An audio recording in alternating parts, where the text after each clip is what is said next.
Освальд Честерфилд Коблпот, известный как Пингвин, один из главных криминальных боссов Готэма и старейший противник Бэтмена.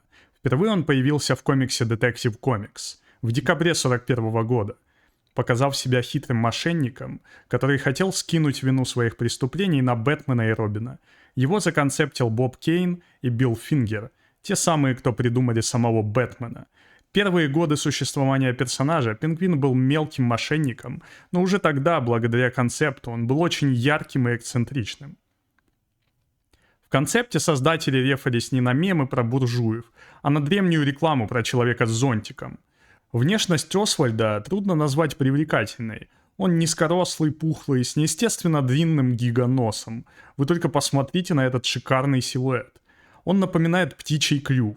И косолапая походка явно подражает его пингвиньему прозвищу. Это очень смелый референс для серьезного криминального авторитета. Однако, несмотря на комичность его образа, Освальд часто оказывается весьма опасным противником. Главное оружие пингвина — его фирменные зонтики, которые маскируют невероятный арсенал, автомат, ракетницу, распылитель ядовитого газа и даже мини-вертолет с лопастями, позволяющим ему сбегать с места преступления, если того требует ситуация. Он предпочитает выглядеть эксцентрично, всегда носит черный фрак, цилиндр и монокль. Очевидно, напоминает карикатурного буржуа. Его имя Освальд Честерфилд Коблпот также звучит как типичное аристократическое английское. Концепт пингвина подчеркивает его элегантный и даже немного устаревший стиль. Эти элементы позволяют ему выделиться как старомодному джентльмену, который придерживается собственных стандартов и норм, хоть и криминальных. Такой концепт прекрасно вписывается в концепт нуарного Готэма и его архитектуру. Два комплементарных по цветовой композиции рефа сливаются в канонический образ. И то, как артисты играют с этими параметрами в концептах, просто шикарно. За 80 с лишним лет концепт потерпел много итераций и интересных решений. Вот некоторые из них. Вот шикарный фрак, напоминающий хвост пингвина. При этом сама цветовая палитра инвертирована, если сравнить с True пингвином. Хороший подход, довольно частый в комиксах.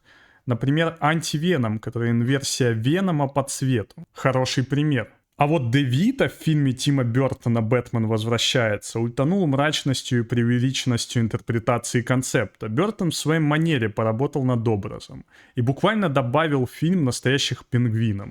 Де Вито проводил много времени рядом с ними, чтобы лучше погрузиться в свою роль, и даже говорил, что чувствует себя среди них как дома. Бёртон сделал пингвина сложным антигероем с тяжелым прошлым, что отличало его от комиксного прототипа. Этот пингвин — человек, который с детства был отвергнут обществом из-за своей внешности и вынужден был жить в канализации. Де Вито сам придумывал многие детали, придавая своему пингвину особую харизму. Например, он часто импровизировал гримасы, резкие выкрики и даже придумывал жесты, напоминающие повадки настоящего пингвина. Ребята приблизились к базовому референсу максимально. Еще бы немного, и пингвина сыграл бы пингвин. В этом году пингвин вернулся прямиком из Бэтмена 22 года.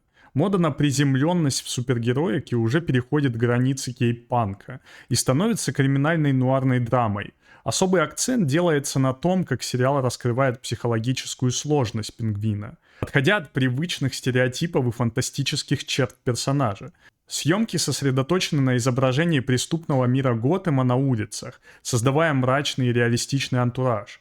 При всей приземленности арт-дирекшена у пингвина все равно есть интересная находка дизайна, а именно шрам на лице, усиливающий движение длинного носа, что очень отдаленно напоминает линию клюва.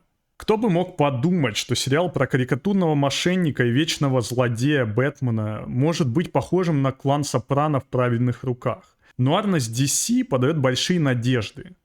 После провалов закосов под диснеевский Marvel. Это на самом деле новый дирекшн со своей идентикой, напоминающей муд комиксов.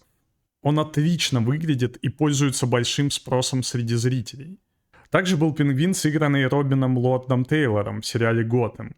Он добавляет к образу Освальда хрупкость и уязвимость, с началом пути как мелкого гангстера. Пингвин постепенно набирает влияние и превращается в полноценного криминального босса. при этом показывая эмоциональные, иногда даже положительные стороны персонажа. В визуале этой версия пингвина запомнилась смешной челочкой, которая не сильно следует идеям пингвина. Каноничные детали концепт-арта часто играют на контрасте между дорогими элегантными вещами и изъянами внешности. Его длинный крючковатый нос, резкие черты лица, немного сгорбленная осанка — это подчеркивает его странность и в то же время намекает на его происхождение и путь, который позволил ему подняться к вершине преступного мира. Хотя его стиль выглядит ироничным, Освальд — это не просто шут или комический злодей. Его внешний вид и манеры скрывают глубокую хитрость, опыт и жестокость. По канону, когда-то семья Коблпотов была влиятельной и богатой, но к моменту рождения Освальда обеднела и оказалась в забвении. Юный Освальд вырос в одиночестве, страдая от издевательств и находя утешение лишь в птицах. Позже он изучал орнитологию, что осталось его страстью на всю жизнь. У некоторых интерпретаций персонажа есть мотивация мести семье Уэйнов, что также подпитывает его вражду с Брюсом. Со времен Освальд превратился в одного из самых влиятельных преступников Готэма, прикрывая свои дела клубом Iceberg Lounge, популярным среди элиты. Бэтмен прекрасно понимает, что пингвин использует свою репутацию законопослушного бизнесмена, но не может упрятать его за решетку. У пингвина всегда найдется, как уйти от правосудия. Кроме того, на фоне таких врагов, как Джокер, Освальд выглядит меньшим злом, что заставляет Темного Рыцаря сдерживаться. В отличие от других врагов Бэтмена, пингвин не психопат и не одержим навязчивыми идеями. Он реалистичен, его интересуют деньги и влияние. При этом его страсть к птицам делает его образ еще более колоритным. Отношения с Бэтменом остаются сложными. Они не раз объединялись против других врагов, а их противостояние, хоть и враждебное, стало привычной частью их жизней.